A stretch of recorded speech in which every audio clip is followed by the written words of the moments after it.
ابو سعید خدری رضی اللہ عنہ نے بیان کیا کہ نبی کریم صلی اللہ علیہ وسلم نے فرمایا، راستوں پر بیٹھنے سے بچو۔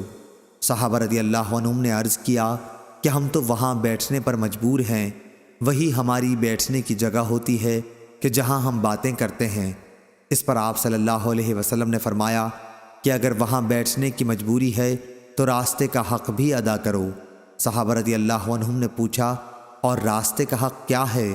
آپ نے فرمایا، نگاہ نیچی رکھنا، کسی کو ایذا دینے سے بچنا، سلام کا جواب دینا، اچھی باتوں کے لیے لوگوں کو حکم کرنا اور بری باتوں سے روکنا۔